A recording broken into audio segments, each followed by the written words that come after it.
Yeah, welcome back to Think Tech. I'm Jay Fidel, and this is Corona Watch. We like to check up on all the stories attendant to Corona Watch. We want to cover it completely because it is, completely infused throughout our conversation and community. So today we have Grace Laudick as our guest. Carol Monley and I met with her last week, and she is an intern now for Think Tech, and we are proud to have her with us and proud to have her as a guest on the show. She's a communications major in Hawaii Pacific University. So welcome to the show, Grace. Nice to see your smiling face. Thank you for having me, Jay. Can we both wave to Carol Monley? Wave. Shout out to Carol Monley. Hi, Carol. Very important. Okay, so our show today is about the kind of tools, the communication tools, and the internet tools you might use if you're stuck at home, because a lot of people are and should be stuck at home at least for a few weeks. So we can see where we are in the numbers of cases and fatalities that are being experienced not only in Hawaii but around the world from coronavirus. So if you're going to be home, you're going to have spare time, and you don't want to go stir crazy. You want to occupy your time in a productive fashion, and that's what we're here to discuss now, because Grace is a communications major, and she's in that part of her life where she is very interested in the kinds of things you would do at home in terms of communicating through the internet. So, Grace, tell us the thoughts about this and what we should be doing at home while we are not going stir crazy over coronavirus. I think that this surely has been a very overwhelming time for a lot of people, and I think that learning how to utilize your time in a productive way but also an enjoyable way is extremely important just to help pass the time. So I think that some of the crucial mediums by which we can help pass the time by more quickly or to be more productive or creative is to look to apps and technology. Thankfully, today in the modern world, we have means where we can reach out to others and reach out and consume news in an easy way just by accessing it on our phone. So some of the apps I'd like to talk about today would be YouTube, Instagram, Zoom, which is a distance online learning app utilized by many colleges during this time as there's been a switch to online learning, and then other apps such as FaceTime and Skype, which help us have face-to-face time with relatives and friends that we may not be able to see during this time of quarantine. Yeah, this is when we're not napping or eating or watching mindless TV shows. Yes. There are other TV shows that are not mindless, and we may want to do that just to stay informed and see documentaries on important educational issues. But when we're on the computer, when we're looking at the internet, these are valuable lessons to know. And so let's go through what you have in mind. I guess the first one, and we have some slides to show about this, the first one would be YouTube. So why this slide? What do we have on this slide that is helpful? So YouTube is an online platform. It's also available in app form for your smartphones, where you can watch videos on virtually anything and everything. So here I have a picture of the YouTube recommended page. Essentially what YouTube does is the more that you search and watch videos on YouTube, they help to curate recommendations for what they believe your interests would be. So this is just an easy way to access content that you would find enjoyable and attractive, and it's a great means to help pass your time. So one of the reasons why I love YouTube so much is because it's both a productive and a creative platform all in one. So what you can do is that you can learn how to pick up a new skill, whether it be learning how to cook, whether it be learning how to crochet, how to paint, how to code a computer. There's so many different things that you can learn on YouTube, and I think that this is the perfect time to pick up a new skill. And I think that it's also a creative platform as well, because you yourself can also become a content creator on YouTube. Just by using your phone or just a simple camera at home, you can just get in front of the camera and just start talking about your opinion. Maybe even share a skill set that you know about or talk about something that you're passionate about. And I think that YouTube is the perfect platform because you can message other people, you can comment on content, even create your own. And I think that it's just the perfect all-in-one media platform where you can exercise both productive and creative sides of your mind. Yeah, well, ThinkTech loves YouTube. We have 9,000 videos on YouTube, including this one. And if they search on your name, like starting tonight or tomorrow, they will find this video and they'll be able to see what you're saying, Grace. The other thing is, yes, there are comments. And I would like your thoughts and views on the kind of comments you should be making at home when you are engaging, so to speak, with YouTube videos. Because people come at the comments, the comments experienced from different points of view. Some people use handles and say completely irresponsible things. Other people make, very constructive comments. So what are your thoughts on that, Grace? I think it's definitely important to exercise discretion when you're commenting online. I think that a mistake that people often make is thinking that the internet isn't real, that these comments aren't lasting. But indeed, these comments are lasting on the internet and they're always tied to your name. So I believe that it's important definitely to provide constructive criticism and to be respectful at the same time. I think that the beauty of digital media is being exposed to other people's perspectives and opinions, and just because you don't necessarily agree with them, you shouldn't resort to brash or hateful comments, because it's supposed to be a platform where we can productively engage with one another and exchange our opinions in a meaningful way. Yeah, absolutely. And if you're going to be at home, stuck at home, you want to have a meaningful engagement where you can actually touch people in a constructive way. One of the things you said reminds me of the whole issue of privacy, and big companies like Google and Facebook and I guess Amazon use your data that they pick up from you and on the fly on your buying habits, your positions on things, or whatever you might put in your messaging on the on the internet, and they use that to sell you stuff, and and that means like when you come on Amazon, they got some things they want to recommend, and you say, how do they know that much about me? Or when you come on YouTube, as you mentioned, and they know what to suggest to you because they know your tastes already. There's a task force. I was a member of a task force in Hawaii to look into privacy issues and try to put some control on that on a statewide level, because Congress isn't doing much about it. So I wonder, you're somebody who studies this. You're in HBU to learn about digital media and communications on the internet. How do you feel about privacy? How do you feel about them using my habits, my buying habits, my statements, my tastes in video and the like to make suggestions to me? Is that okay, or is it creepy? I feel both positively and negatively about this topic. On one hand, I do appreciate that Instagram, Amazon, and YouTube are able to curate my preferences and my interests into something on one page. So for example, the Instagram or the YouTube recommended pages, or Amazon creating little ads on the side when I'm searching for something on Google, it definitely is helpful because I don't have to search as extensively for a product or a service that I'm looking for. But at the same time, it is sometimes disconcerting and it does feel invasive at times, especially when I'm having a conversation in person with my friends or messaging someone through Apple's iMessage app. And then the very topics that we're conversating about pop up on my Instagram. Sometimes it is of concern to me. It's like, how is this app listening to what I'm saying in real person time? How is this app accessing what I'm texting my friends on a completely separate app? And I think that definitely does lead to a lot of debate about how invasive should these companies be? How are they storing our data? How are they sharing them with other people? And I think that there does need to be greater accessibility for the public to understand how their data is being utilized. Yeah, one wrinkle on that is that there are data brokers out there. And these companies, the very same companies, actually sell the data that they collect on you and make money on it. And it goes, without your consent or knowledge, it goes hither and yon. This is particularly troubling in politics.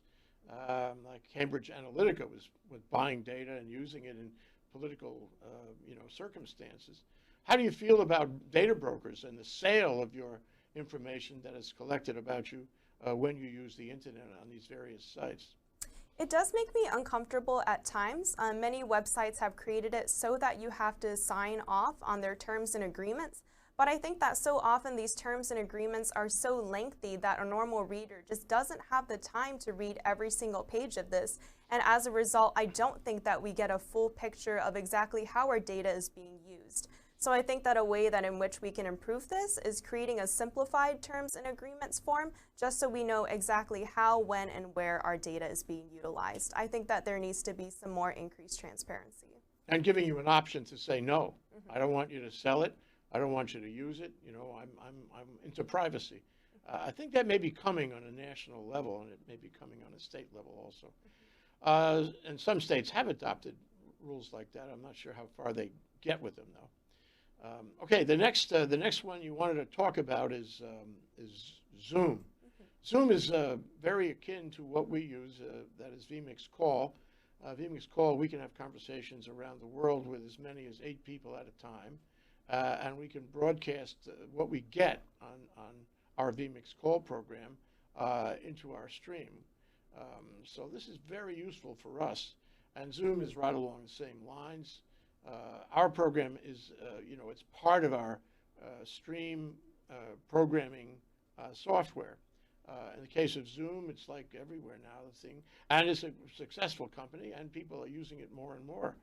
So how would you use Zoom to while away the time while you're stuck at home? So I think that Zoom is an extremely effective app for video conferencing or online digital learning. So for many of us, our colleges have canceled class for the remainder of the semester, and as a result, we've had to shift to online learning. Zoom essentially allows us to continue to have class discussions, to still have that face-to-face time with your instructors. You can still raise your hand and still have that real-time classroom feel, which I believe is really important to creating effective online learning. So last night I had my first online class on Zoom for my medical anthropology class. Oh, good. Medical anthropology? Yes. I think of little else at dinner time. Never mind. Go ahead. So that class is extremely discussion-based. Every week we take the time to break out into groups to discuss the book that we read for the week. And Zoom was such a fabulous app because it enabled us to break out into different groups and then regroup again as a big group so that we could discuss the group both privately within smaller groups and then together as a class. And that really just helped reflect the exact same feel that I had at class every week. And I think that it helps just ease the transition into online learning. I think that sometimes online learning, when you don't have that face-to-face time, can often feel alienating, or like you don't have the chance to interact with those around you. And I think that having classroom discussions is so crucial to learning about other people's perspectives and opinions. And I think that Zoom is just perfect for that, whether it be for the educational or professional setting. Yeah, well, I'm really happy to hear about that. The breakout groups sound very valuable to me. So who made the choice of taking Zoom? Was it the class? Was it the teacher? Or was it HPU? So it's up to the instructor at HPU. So I currently have classes that are being conducted through our normal online learning platform, which is called Blackboard. I have a couple classes where we're actually doing learning through Facebook just by making posts and comments. And then for this particular class, we're utilizing Zoom. And I've seen on social media that many colleges as well are using Zoom.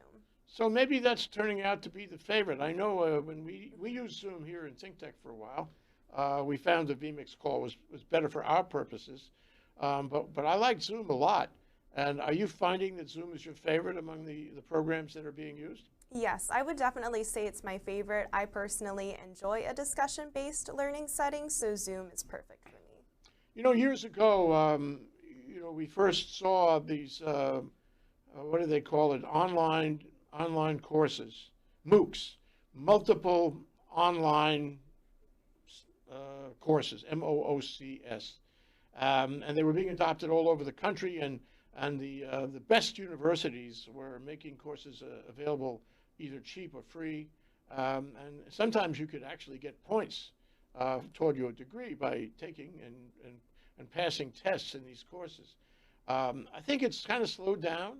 The University of Hawaii did not really do that very much. I don't know if HPU did it early on. But I suggest that the whole affair with being locked up at home with the coronavirus epidemic and having all these universities now adopting online learning is going to change that, and we're going to have MOOCs left and right and galore. We're going to have a new renaissance in MOOCs, and by the time we come out of the coronavirus crisis, we'll be much better at it. The students will be much more sophisticated. The teachers and universities will be much more accepting of it. At the end of the day, MOOCs will serve a place in American higher education. In fact, in education in general. What do you think? I think for sure, especially as we continue to industrialize as a world, I think that there definitely has been a shift towards distance learning and non-traditional learners. And I think that by learning these skills now on how to utilize an online class, what are the different platforms we can utilize to create an effective online class, I think that these are definitely important skills for both students and instructors to learn as we start to create a shift towards distance learning to create more accessible educational opportunities for everyone. Yeah, so here's a question for you. Number one, how does the grading change when you use online programs like Zoom for educational courses? So we have had some changes in the percentages by which we divide up how our class is going to be graded. So our participation points have changed rather than being based on raising your hand and maybe how many comments are you making on our Facebook posts. For Zoom, it might be how many words are you writing into the chat bubble on the side. Those are the ways in which they've changed how we're being graded, as well as our finals all now being in a take-home fashion. So it also definitely adds an increased element of accountability for the student to actually be honest that they're not looking in the book when they're writing down their answers for finals. And also even for presentations for class, how do you conduct those? That's definitely been a challenge. I've had to learn various technologies like how to add a voiceover to a PowerPoint presentation. Also the increased use of Google Documents where we can all collaborate on a document asynchronously. Those are definitely tools that have been helpful, but it does change instructor expectations. And it's also caused instructors to have to be more accommodating and understanding that we may not necessarily be as familiar with these technology tools at the given time. Well, you know, in the past, in a big class, in a college course, you could easily fall asleep and nobody would know. And I think there are people, including me, who took that to a new art form. I could fall asleep and I have a way of not showing it. And I wouldn't get anything out of that class at all. But it strikes me now with a class that's online with Zoom or one of the other programs, Skype, for example, even FaceTime, you can't fall asleep so easily. Am I right? That's correct. I actually have seen some people joking on social media where they print out a picture of themselves and then just tape it in front of their computer. But other than extreme students like that, for sure, it is difficult to fall asleep. You can't hide in the corner of the classroom because you have to be right in front of your laptop. So it has made it more challenging. Well, how about the bottom line education? I think a lot of universities were worried that the MOOCs courses would not educate the student in the same way that a personal experience would educate the student. It sounds like from your Zoom experience that it is personal, and you have to present, you have to engage, and so the question is raised: Are you going to get a better education out of online courses now that we learn about them through this crisis? I think that it partially does lie in what major you are. So I think that for those, especially in STEM majors, having to do labs, I think that those just had to be discontinued altogether. And I think that labs definitely are a crucial way to help supplement what you're learning in the textbook. So I believe in those majors in particular, it could potentially be detrimental. I think also as a communications major, because much of our classwork is presentation-based in person, and part of having an effective presentation is just learning how to be comfortable with speaking in front of a live audience. I think that Zoom and online learning does take away from learning those essential skills, but at the same time, I think it also challenges us to be more present. I think that sometimes in in-person learning, an instructor can become overwhelmed or not necessarily be able to keep track of everyone, especially if you're in a big room. But on apps like Zoom, your face is right in front of the screen. So I think it does challenge you to be more present. Great. I hope our viewers are writing all this down for the final exam. We'll have the final exam right after the show is over. In any event, that's Grace Laudick. She's a communications major at HPU, and she's an intern here at Hawaii, Think Tech Hawaii. And we're going to take a short break, come back, and we're going to ask her about Instagram right after that. So stand by for 1 minute.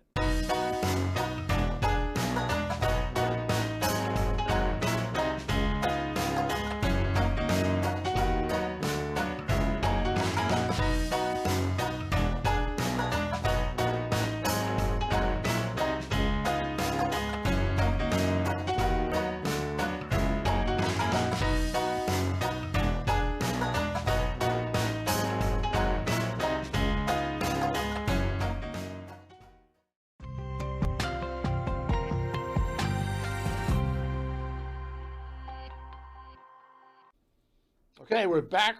We're live with Grace Laudick of Hawaii Pacific University. We want to talk about Instagram. Now, you gave us a slide about Instagram. Can we see that, and can you tell us how you feel about it? So I believe that Instagram is going to be the new Facebook. So I think especially for the younger generations, Instagram has become a more popular app than Facebook just because of easier usability and more comfort with privacy. So over here, I just have a screenshot of what an Instagram profile looks like. So here I just took a screenshot of a brand called Anthropologie, which is a beauty, lifestyle, and clothing brand. And over here, you can just see that Anthropologie has posted some pictures on the bottom. They also have something called Stories, where you can more actively engage with the brand. And it's definitely a platform where you can help to advertise yourself. It can also be a creative medium, and it can also be a productive medium as well, where you can engage in consuming news and sharing news as well. You have other slides on Instagram too. Can you want to describe them? This over here is a photo of what Instagram looks like when you first open your app. So this is the home page right here. It displays all the content that the people that you're following are posting. And over here, you can engage with the content by either liking it, you can comment on it, you can message it directly to your friends, or you can also live stream your opinion on it with the IGTV spot that is at the top of the page. Well, you said, oh, here's another page. What is this? And this is the Instagram Explore page. This is equivalent to YouTube's recommended page. So what Instagram does is it curates content that they believe you would be interested in based on what you're liking and commenting on, and even what your close friends are interacting with on Instagram. So you said that you thought this was going to accelerate over Facebook. Why? So it's just definitely amongst the younger generations, especially my group of friends, even of people a few years older than me, and definitely people that are younger than me. There's definitely been a shift away from Facebook. So if I were to just ask people in my class or just within my friend group, there's definitely more people who have Instagram than Facebook, and people are definitely more on Instagram than Facebook. I think that the reason why there's been a shift towards Instagram is because overall the usability of it is easier than Facebook. And I think that people like that it feels more private. So on Facebook, for example, your feed will be clogged with what your friends have liked and commented on, whereas on Instagram, the content that's curated for you is just content that you choose to follow, not necessarily what your friends' actions have been on the website or the app. And I think that's what's enabled Instagram to be so attractive to the younger generation, is because you're more in charge of what type of content you see on the app. It's more yours, and it's more it allows more creativity, encourages more creativity by you in your thinking. That's that's really important and valuable. Well, we'll see if your prediction is right. Have to follow Instagram. I must say I don't know too much about it. But it does allow you to post videos, and it covers one kind of thing I was going to ask you about, Grace, and that is the notion of making a blog, of speaking to the world about things that occur to you, about writing notes that will reach far away to people you don't even know, to express yourself to them, to have an influence on them. Can you do that through Instagram, or should I just start a blog on Google Blogspot? What do you think? So I believe that Instagram itself can be utilized as a blog, but it definitely isn't your traditional blog platform. So more traditional blog platforms would be websites like Wix or WordPress, and many people do link their own blogs inside of their Instagram biographies, which is located at the top of your personal page. But I also think that you can create essentially your own journal on Instagram of sorts. Many people love to create profiles that are very aesthetic. The pictures all have a similar color scheme. There's an overall theme to your whole page. And I think that many people take pride in having an aesthetic Instagram feed. It's just something beautiful that they can look back on, whether it be of their memories and thoughts. And Instagram does allow users to write lengthier captions. And I think that many people do take that as an opportunity to express their thoughts or opinions or just feelings from day to day. So it definitely can be utilized as like a newer blog platform.